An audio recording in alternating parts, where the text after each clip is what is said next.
Hello, Lakers fans. This is Wilson. As always, I'm joined by one of my prestigious co-hosts, Jason Big Mitch Mitchell. The other guys are out tonight, at least for now. They might hop in before we're done, but no guarantee. Um, so yeah, man, we're gonna get Big Mitch's perspective. I already shared some of my thoughts in the recording I put up earlier that I did solo. But we definitely got to hear at the very least what Big Mitch has to say about the end of the season. Obviously, last night in Denver, we lost. We were eliminated in Game Five. Another, you know, back and forth classic that we came out on the wrong end of against the Nuggets. Lakers had their exit interviews right after the game, and there was just, there's so much to discuss from LeBron's future, D'Angelo Russell, Darvin Ham. There's just a lot to go over, and then we got also some of those stuff that's been going on with the NBA. The NBA playoffs, the uh, the NFL draft, and then the Kendrick gets to drop today. Like I said, I gave a lot of my thoughts already earlier this morning, but I have more. I forgot to talk about D'Angelo this morning. We definitely got to get Big Mitch's thoughts on all those things. I know he's been overflowed with thoughts in the group chat. So, Mitch, man, I think I'm just going to let you have the floor here. I don't know where you want to start. If you want to start with the game last night, if you want to start with, I don't know. I mean, where do we go from here? I mean, the floor is yours.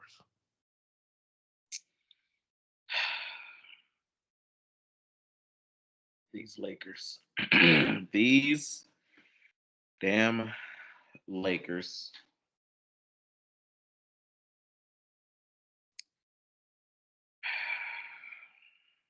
Darvin Ham's got to go. That's Mm. it. That's it. I listen. You know, last season, right? You remember I said, okay, I'm gonna be patient. Shea Murray keeps saying he's a first time head coach. And every time I would call out all his mistakes. Remember, I would call out all his mistakes, and I'm like, I don't know. I don't know, man. But I was okay. He's a first time head coach. He didn't improve in year two. Like he pretty much stayed the same, right? Like no adjustments. Like I mean, if you wanna say he improved because we won one game this time against the Nuggets, what's that gonna do? What does that do for me? Instead of a regular sweep, it was a gentleman's sweep. Like we still got swept, basically. And just no adjustments, man. That's a big thing. Like he doesn't make the right adjustments. He doesn't have a feel for the game. I forgot, Antho, the moment where I texted the group and I was like, he should have called. He should have called a timeout when. The Nuggets Oh went up four. no, when they cut the lead Cut the to lead to four. four. They Right. cut the lead to four. I was like, he should call timeout right here. Mhm. They like if I can. I don't understand. If I can feel it through the TV, how can he not feel it in the stadium? Like the Nuggets cut the lead down to four after being down. What they were down like nine, I think, or something like that. Mhm. Cut the lead to four, but it was some pretty big buckets though that helped them cut the lead to four, and you could oh, and I think that's when the Jamal Murray dunk kind of happened first, right? Mhm. That was like, That yeah, kind of with like, started it, yeah, right? there's like 4 minutes left. And then, man, they cut the lead to four, and I'm like, okay, so we got to regroup. You could feel the building starting to like intensify. You could feel the Nuggets fans. But no, Darvin, no timeout. Just kept going. This man didn't call a timeout until we were down three. And I'm just like, at that point, we've seen this movie before. Like, now they've got like, we had them out of rhythm. Now they were back and they're like, oh, that's right. They can't beat us. They started to remember that again. Like, it was the it was it's the it was the hardest thing to watch because I was just like, at that point, I pretty much knew it was over when he didn't call timeout. Mhm. We've literally seen this movie before. Like, it's literally how it's happened in the past, 12 games, 13 games, Mhm. 13 games. Well, minus one, obviously, because last game we finally got our shit together, I guess. Mhm. But like, I don't. Can you explain it? I don't like Well, you mean Darvin? Darvin. Like, why wouldn't he? Like, and okay, so kind of going back, right? Like, I know Phil used to do some things like this sometimes, but like, Mhm. I think even Phil would have called a timeout right there. I think Phil would normally do that, maybe like first half, right? And it's like, Well, okay, Phil in the regular season was right, famous for not. He didn't like timeouts, and he would always say that his line was, figure it out. "Let let them figure it out by themselves," Yeah, right? But in the playoffs, especially in big games like yeah, you're elimination right. games, Phil was much quicker to get up and call timeouts when it was Yeah, you're necessary. right. Like during the regular season, he might let the other team go on a 15-0 run and not call a timeout, but not in the Right. playoffs. He would feel when that momentum was starting to get out of control, and he'd get up off his bench and he'd call a timeout much more quickly. But Hmm. Darvin Ham, hmm, yeah, No, yeah, no, I'm agreeing. yeah, That, Darvin Ham is just like I, I don't I don't know. I think Cuff's the legend. I think he said that Darwin doesn't call timeouts because he doesn't know what to say in the huddle, and that's why he doesn't call timeouts. But I saw that tweet. yeah, but I mean, I think the guy is. It's like you said. I think last time we recorded 2 weeks, which was it last week or 2 weeks ago? You said they respect Darvin, right? And At the time, I thought so. and see, I feel like they play hard for the guy, right? That was a hard fought series, man. Those dudes fought hard against Denver, but Yeah, it's just that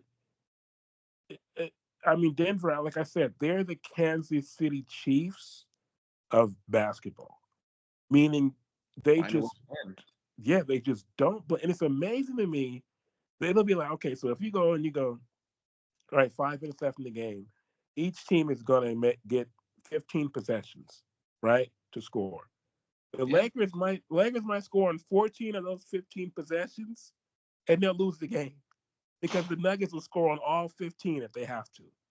And even those instances where they got a couple offensive rebounds last night, like on that Porter three to tie it, they just have the heart of it. And like I said, I think they're the best crunch time scoring team in the history of the game. I've never seen a team, it's and pretty crazy. it's insane, right? The efficiency in crunch time. Like they just refuse to lose and just refuse to miss, especially when they play us. And Especially when they play us. It's and ridiculous. and it's crazy, Mitch, how like bro, it's like they decided, man, when we beat it's kind of like OKC back in the day when we beat them in what was that 2010, I think. And I remember, and I think Kobe was that's when they had young Harden, young Westbrook, young Yeah. Durant. And I think Kobe, around that time, Kobe used to go, like he went to the Olympics in 2012 and he was busting Kyrie's balls and everything. He used to give the Hmm. young guys kind of a hard time. And I think OKC, they kind of had our number after that because they kind of decided, well, we're not letting this old guy beat us anymore. And I feel like Denver, we beat them in 2020. And ever Yep. since then, when they've been healthy, they just give us absolute hell.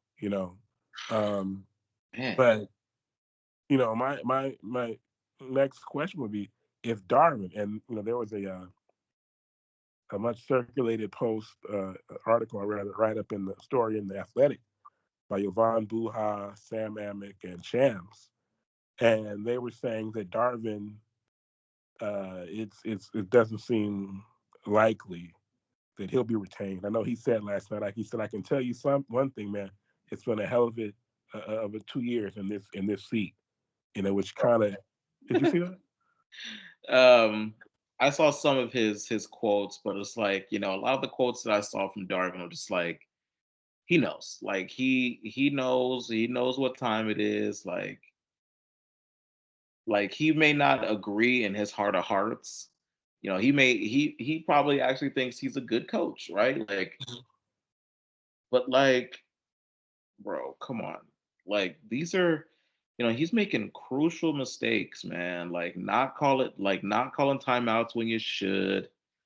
Um, Not blitzing Jamal Murray in the fourth quarter, where we Mhm. let him walk into a fucking it's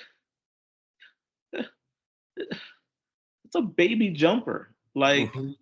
Eh, like, bro, like you can hit that in your sleep. Like, eh, listen, for those that don't hoop, like, man, if you get when you get below the free throw line, like your training just takes over. Like, y- eh, that, your training takes over. It doesn't matter who contests or doesn't contest. Like, below the free throw line, you it's hard to explain, man, but really what it is your training takes over, and it doesn't matter who contests. You know exactly where you are, and you hit your follow through, and that's it. Like, that was such an easy shot for game. Like, such an easy Yeah, shot. It's I think ridiculous. Darvin, though, I don't think he's just absolutely terrible. I think the fact is that the players, like you said, they respect him. I think that says something. I just think it's kind of like with Clay Helton. When Clay Helton was the head football coach at USC, good man. I knew, I met Clay Helton, took a picture with him, nice guy. But that seat was probably just too big for him. You know, now he's at Georgia Southern out the way, and I don't know how he's doing, but that's a more ideal position for somebody like Clay Helton. Right.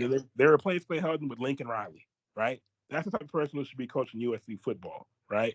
And so for the Lakers, it could be that Darvin Ham, maybe if he goes to coach the Hornets, if JJ doesn't get the job, I'm not sure if JJ got the job or not. But maybe that's a better job for somebody like Less Darvin pressure. Ham. Yeah, less pressure. But You, you so know, when we found out that the job was too big for him, I think it might have been this year when he had the quote that was like, "Oh man, y'all really can't be living and dying off of every game." I was like, "Oh no." It's I think it was this season, right? When he said that, yeah, people hate his guts for saying I was just that. like, "Bro, come on. Like, this ain't the job for you then. Like, this isn't the job for you. This isn't the fan base for you. Like, yes, listen." And like I was trying to tell Shane Murray in the group chat earlier today, listen, when you're the head coach when you sign on to be the head coach of the Lakers, post Phil Jackson, post Kobe, post Shaq, like you have to know the job is dangerous. You have to know that you could be fired at any given moment. Lakers got money to burn. They don't give a care about having to pay three coaches. Like, if you're not winning and you play a huge part in not winning, your your job's on the line, fair or not fair. Like, and for Darvin, it's fair, bro. He made so many mistakes. Oh, there go Vito. I'm explaining why Darvin doesn't like deserve to be coach next year, Vito. Like too many mistakes. And like I was trying to tell Shea Murray during the season, the games we needed to win and we lost, they're gonna come back to bite us. Y'all remember I told him that. After every loss, I'm like, he's like, oh, it's just one loss. And I'm like, you're thinking short-sighted. Because at the end of the season, that the one loss here, the two losses here, them shits add up at the end of the season. Now all of a sudden, we're a 7 seed. Well, we're really an 8 seed. Played our way into the 7 seed. End up facing the Nuggets in the first round, and here we are. I mean, it's just going back to that. I have to cut you off, but going back to the athletic piece, I was watching Jovan Buha on his podcast, and he was saying that a lot of people in the organization feel like that stretch where Darvin had D'Lo and Austin coming off the bench, that cost us 4 or 5 games. And if we go back Yeah, and we win those games, we're possibly in that 4 or 5 matchup. We avoid Denver altogether, and that's just a whole totally different ball yeah, game. exactly. That's what I'm. But, dude. So okay, so I vividly remember the D'Lo benching. So okay, so the Austin benching, it did spark him. I'll give Darvin that. I'll give him that it sparked Austin, right? I'll give him that one. Let's give him that one, right? The D'Lo one didn't make sense. Was D'Lo in a slump? Yes, he was.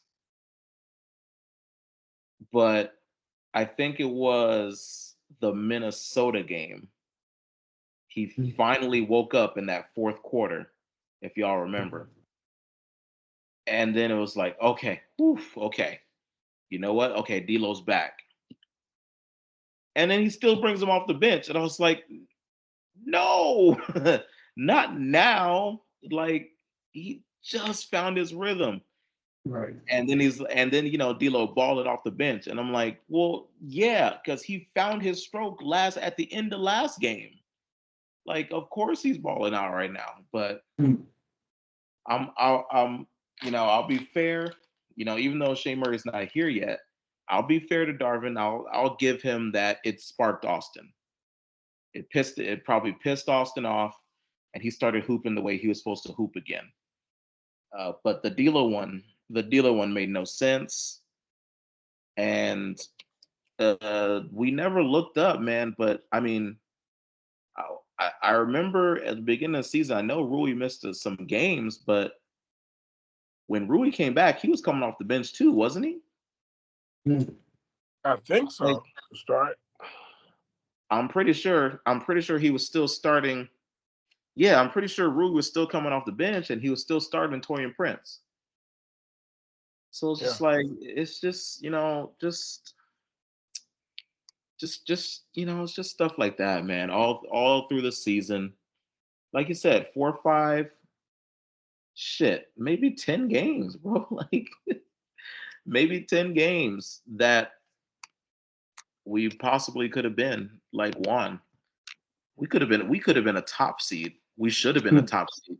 Oh yeah, Mitch, and also Jovan was saying that when we won the in-season tournament, we were 16-10, and we went 3-10 in our next 13 Three games. and ten. I And remember that. he was saying that he was saying that the people in the organization felt like if we had gone 7-6 even instead of 3-10, that's Hmm. another. Still that's 4 more games.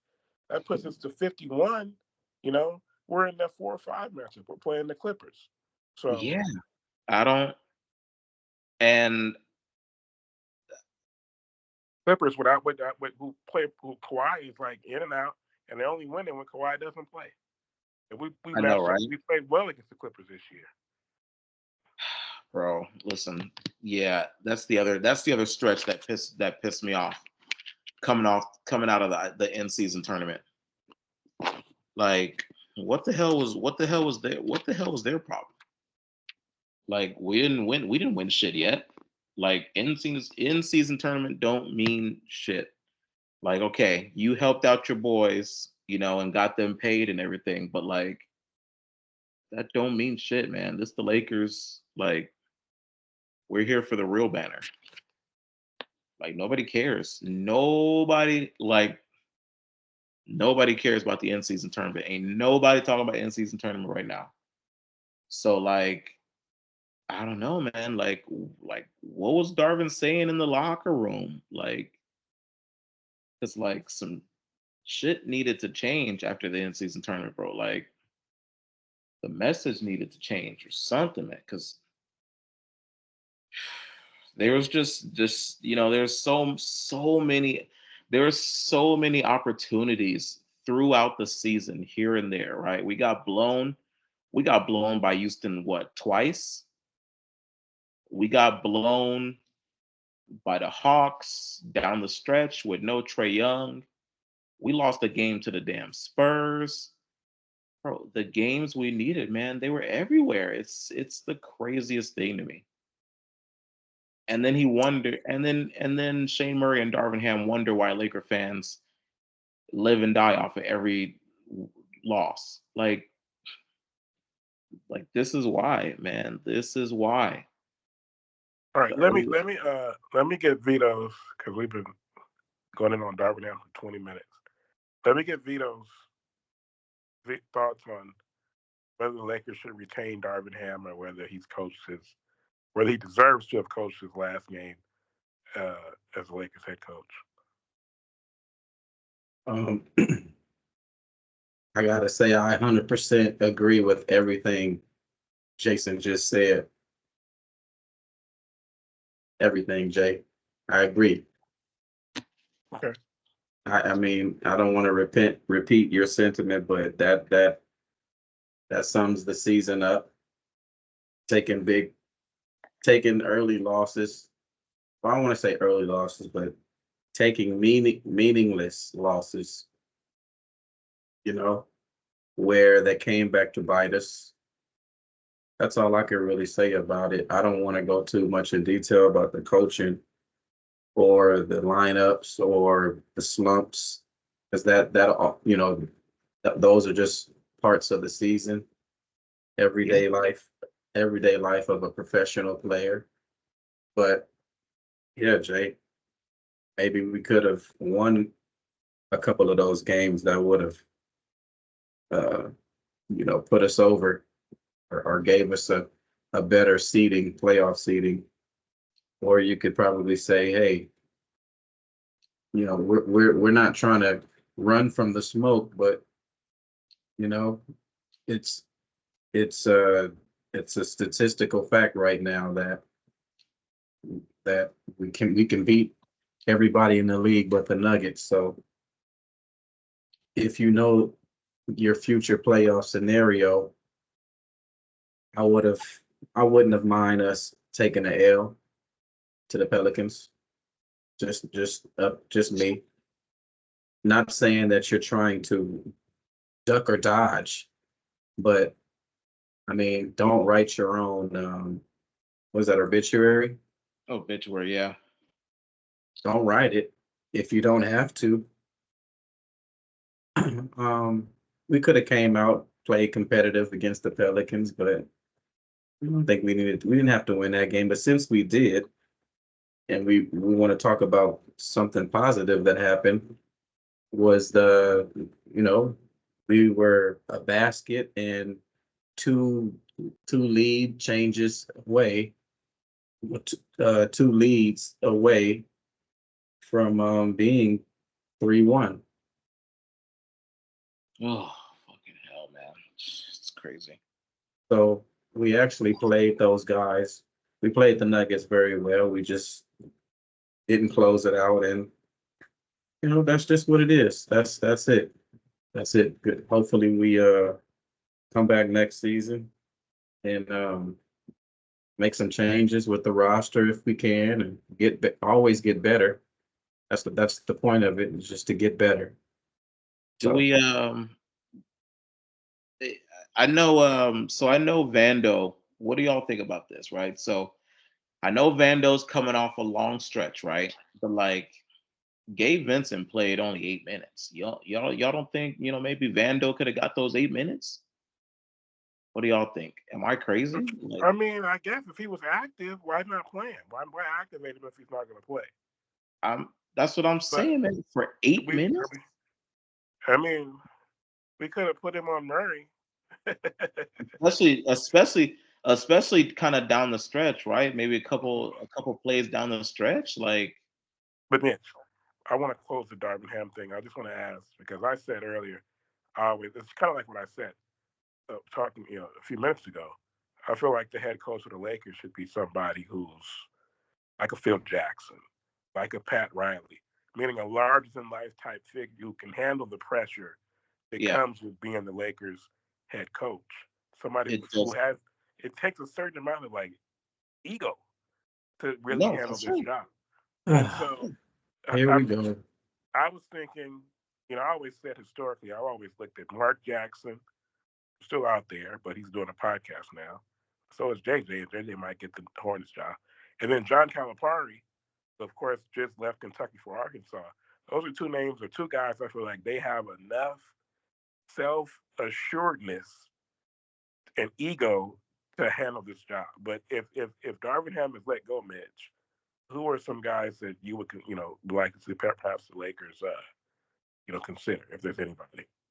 Um, I don't know, man, but that's why I'm not on the committee, right? But I just kind of it's weird, right? Because I know Darvin's not the guy. I knew Frank wasn't the guy. Um, I wanted it to be Jason Kidd. I thought he would have been able to handle it. Um, I don't know, man. Maybe we give a guy like Rondo a chance off the streets, right? Like from coaching AAU. I don't know. Maybe we can give a guy like Rondo a chance. Hmm. High IQ. He's got the respect of LeBron and AD already, so everybody else would pretty much fall in line. Um, I Why mean, don't you off the just top of we my could head, we could, uh give that guy Anthony Wilson a try. He's got all the time in the world, if we're gonna get anybody off the street, I right, think I, Wilson? I think I could do it. I was thinking about that last night. I could coach the Lakers, bro. I'm telling you, I could do it. I'd be like Phil Jackson. But look, you mentioned LeBron, Mitch. I mean LeBron. So he has the player option. It's universally agreed upon that he's going to opt out of that, come an unrestricted free agent. But the likelihood is that, from what I've heard, is that from Brian Windhurst and then that athletic piece, is that more than likely he'll return to the Lakers. The athletic piece said that the Lakers are willing to offer him 3 years, 164 million, hmm and draft Bronny. If that, yeah, if that, if that entices, if that would entice LeBron to stay. yeah. So, um, how do you feel about that? I don't want her supposed saying LeBron is building $100 million compound in Los Angeles and loves living here. I mean, how do you feel like the Lakers should approach LeBron's uh, this summer? Listen, um, how do I think, or what do I think we should do, or what do I think we're actually gonna do? Like, What do you think they're going to do? I I think they're gonna give LeBron the big bag. The heck, you know. I I think they're think I think they're gonna throw the big bag at LeBron. Um, we saw we, listen, we saw the blueprint with Kobe, and I think it's the reason why we landed LeBron in the first place. So I think the Lakers are going to throw the big bag at LeBron, just like they threw the big bag at Kobe. Like, hey, if you got a lot left in the tank, you come to the Lakers and you win. Like, you'll get the big bag here. for sure. So, the precedent has already been set by Kobe. So I think LeBron's going to get the big bag. And I mean, it kind of is what it is, man. It's a play for the future to show superstars that want to come here. We take care of our players. We take care of our marquee franchise players. So I think they're gonna throw the bag at them. They're gonna back of the brink truck right up to that new compound.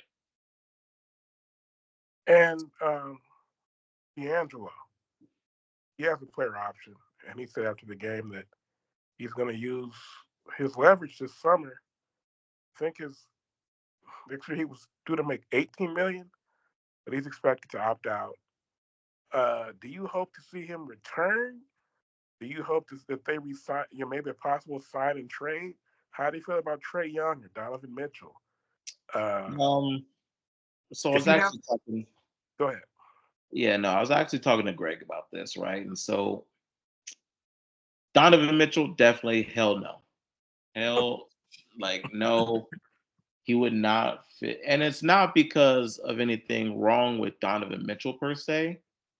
I mean, it is because of what's wrong with Donovan. It's that he wouldn't fit with LeBron and AD.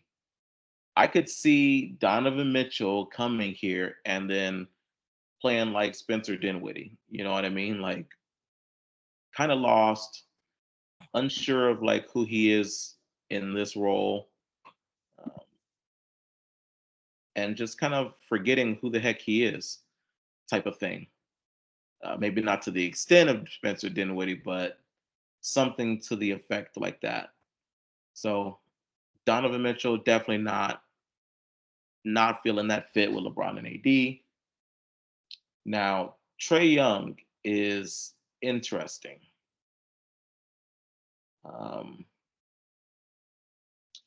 on paper, he definitely fits well with LeBron and AD.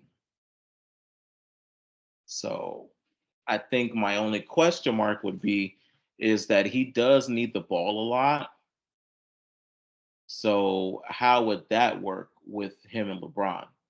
Would Trae Young still be as effective having the ball in his hands less? So that would be my only real question. Now, on paper though, it's a good fit, I think. Would you give up? What if it took D'Lo and Reeves to No, get Trey? probably not. No. Austin was matching Murray shot for shot last night, damn near That's what at I'm the end. saying, man. Listen, I would hope we would. I would have hoped we learned our lesson. Now we got to stop trying to mortgage the future to fit the now. We got to stop doing that a little bit, right? Like, Austin is clearly part of the future. You cannot let him go. You can't let Austin Reeves go. No way. So if it involves Austin Reeves, I'm out on it. Now, if it's a move like D'Lo for Trae Young, I'd prefer D'Lo, but you know, I uh, I could make my peace with Trae Young coming here. I'd be watching him like a hawk, but I'd The reason be I even mention that is because Trey makes 43 million. So the contracts have to match, right? They couldn't. It would take another player plus. It might take three players. Right? Maybe. What about D'Lo and Rui? Because Rui, I think, is making 17 million. Let's say they give D'Lo 25 million yeah. on the re-sign, and then ship him with Rui to Atlanta for Trae Young. I would rather have D'Lo too, though, and Rui than have Trae Young. I But think so. because the thing about it, this is a good Lakers team, man. Just can't beat the Nuggets. Just can't beat the Nuggets. That's the wild part. But Rob who is young, knows, man? With better coaching, maybe we actually could. and I think it was good. I almost felt like last night that it's like I always remember when I first beat my dad in basketball. Right? Mm. He used to beat me every single time, and then once I beat him, I couldn't lose to him after the first time I beat him. I beat him like 40 straight times in a row after that, right? Because it was a Right. mental hurdle that I had to get over. So I feel like with the Lakers winning game 4, I felt like last night, that any other time I'd be like, okay, well, I already know we're going to lose. But I felt like and it's good for the players too, if they know, okay, we beat these guys. And now, going into the next year, if we see them again, I think the Lakers will have a better opportunity if we were to face them next year in the playoffs. Yeah.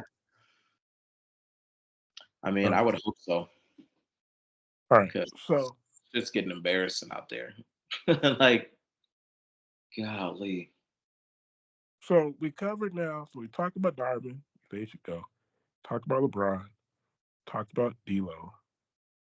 Uh, I don't know if you have anything to say about the other, like Minnesota, Denver. Who you think wins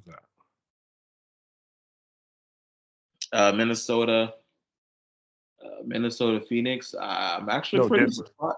Huh? Minnesota, Denver. I know, but they just beat Phoenix. Right.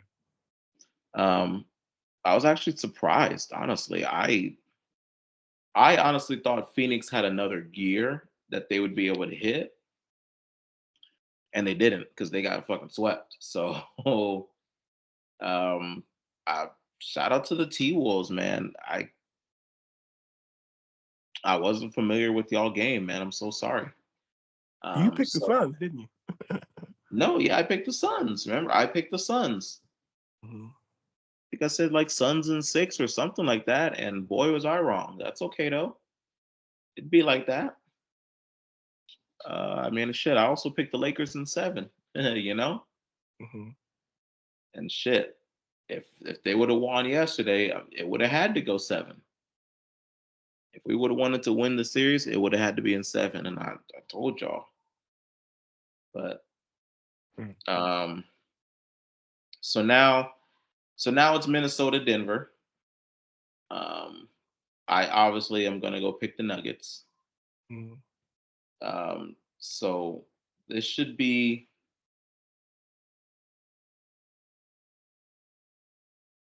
interesting. It should be interesting. Anthony Edwards should be able to guard Jamal Murray. Mm-hmm. Present more of a challenge. So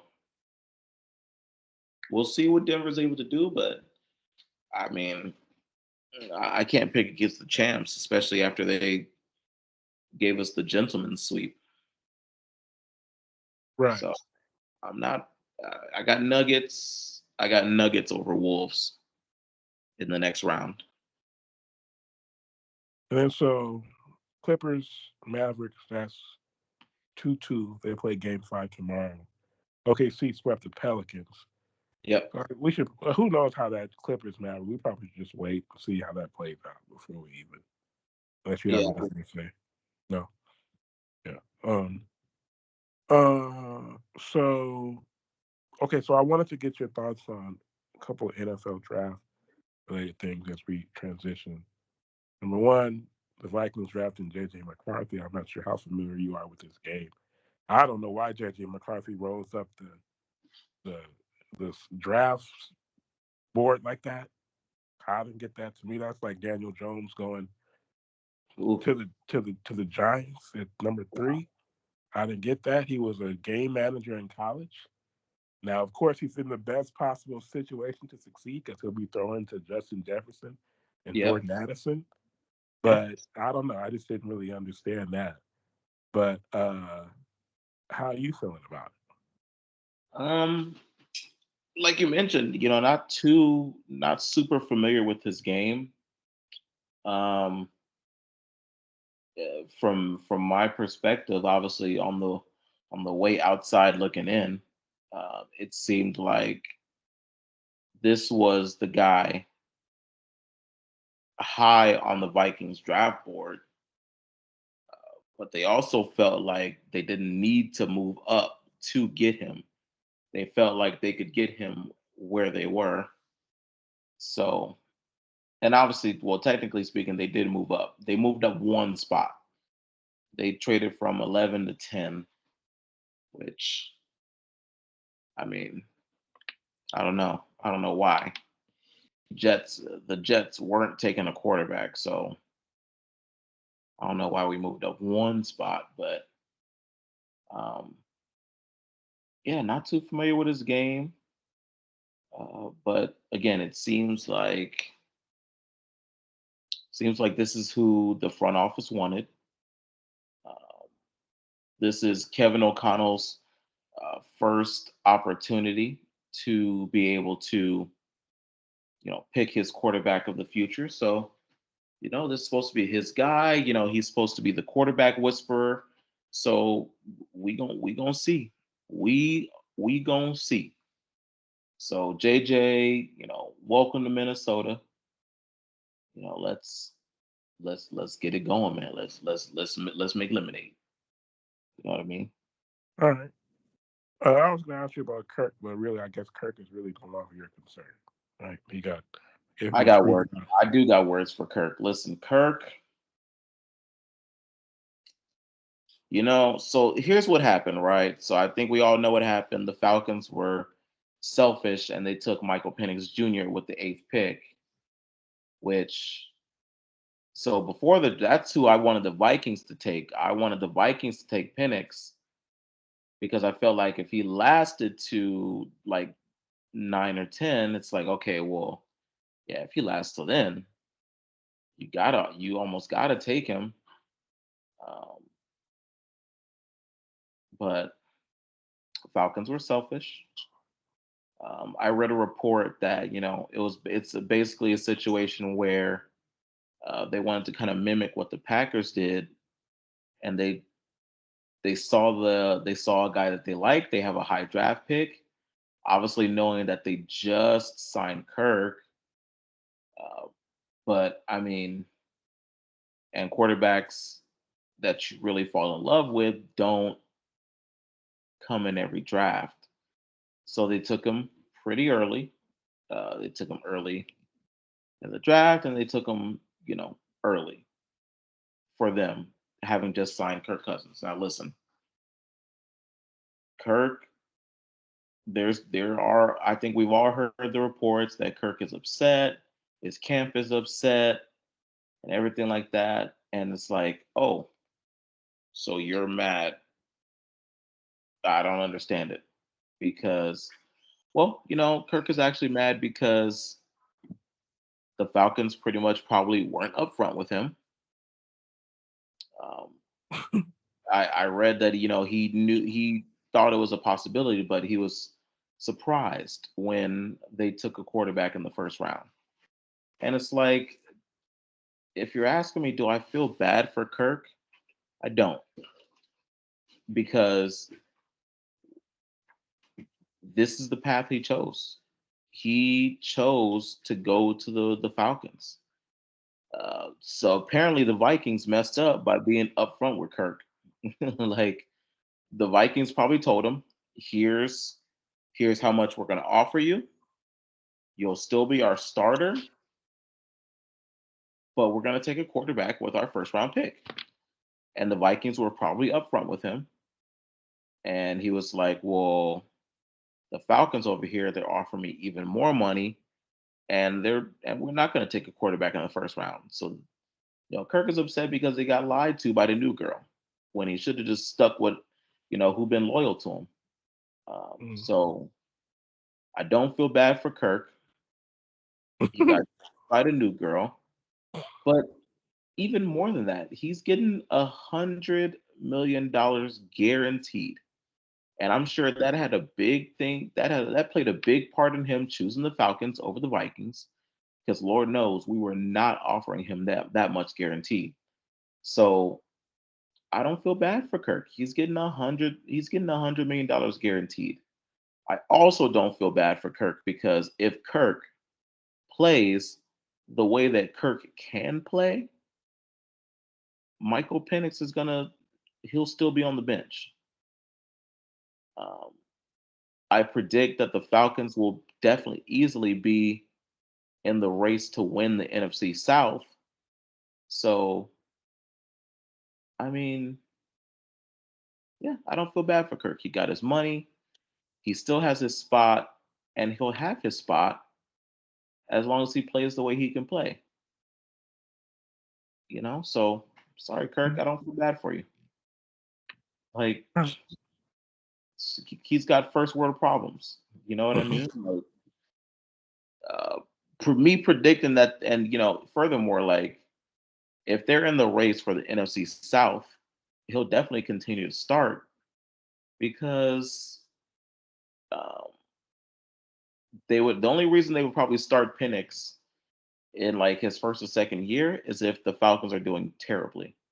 And I don't think they'll do terrible. I think they'll do pretty good. I think they'll be in the running for the NFC South. So I doubt Penix sees any playing time in who knows how long. You know what I mean? Brady played till he was 40, what? 5. 45, right? So listen, Kirk is still in his 30s. Um, like, and it's wild because Michael Penix is an older quarterback. So older rookie, I should say. But yeah, no, I don't feel bad for Kirk. He got paid guaranteed money. All right. Okay, so right here at the end, do you have anything that you want to say about? I heard you talking to Shane about Kendrick's diss to Drake, Euphoria. You got anything you like to say about it publicly on the podcast, or?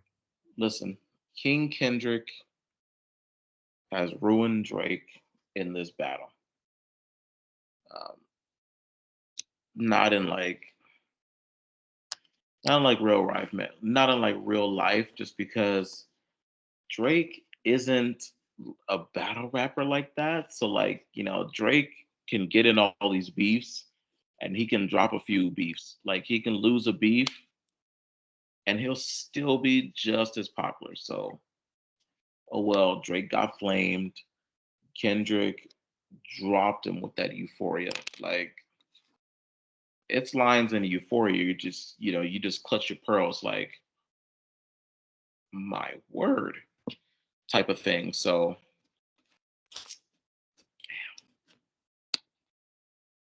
mm, mm, mm. Sorry, Drake, but you got owned on this one. Sorry, my boy. Yeah, I thought. I said earlier, uh, but I thought Kendrick acquitted himself well. I thought it was it was strong, man. You know, and see, Yeah. recency bias is a thing. So whatever the most more, unless it was just trash, right? Like what Meek Mill Yeah. did, you know. So unless it's but outside of that, if it's a strong diss and it's the one that dropped more recently, or more, naturally will be like more biased to that. But it was strong, man. It was 6 minutes. I liked the way he came in first at the beginning, like just talking to him, and then Yep. he just went in for like the next 5 minutes, I was like, damn. Okay. I was like, okay, Kendrick, it's good to see. It's good to know. We all figured that, this is what he was capable of in a battle, and it was good to see that. Yeah, he really is. Yeah, he's that guy. I was impressed, and the thing is, the West Coast when he invoked the West Coast, and said he started to think that people really just like don't like the West Coast, and Hmm. he'll push that line. It made me go, well, I'm on the Canadian guy's side again. I'm from Los Angeles. It made There me question myself, you know. So, you go. but shout out to Kendrick and shout out to Drake. They're both great in their own ways. And at the end of the day, there's no destroying Drake. Drake is always going to be popular, and Kendrick Yep. just, for all this talk about the last few weeks of hey, take him. Where is he? well, he made up for that with this response. All that talk is because he delivered. So Yeah. shout out to Drake, shout out to Kendrick for keeping it hip hop. And Yes. Mitch, do you have anything you'd like to say to an old friend of ours? Yeah, Herbert was gonna come on and tell us why he thought why he thinks Darvin Ham should be fired. But unfortunately,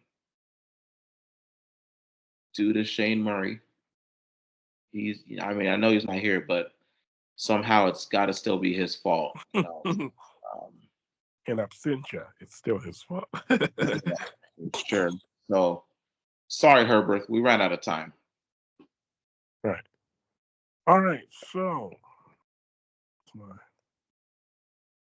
what the heck? All right. So, before we get out of here, just a few reminders. If you're watching this on YouTube, hit that subscribe button next to the Complete Podcast Network. Man, If you prefer the audio version, remember to rate, review, and subscribe to the show on Apple Podcasts. The show is also on Anchor, Spotify, Google Podcasts, Stitcher, iHeartRadio, and every other major podcatcher. Make sure to follow the show on Twitter and Instagram at TC Pod Network and to like it on Facebook. Just search for the Complete Lakers Podcast. And finally, send feedback and mailback questions to Complete Lakers Podcast at gmail.com. We are out.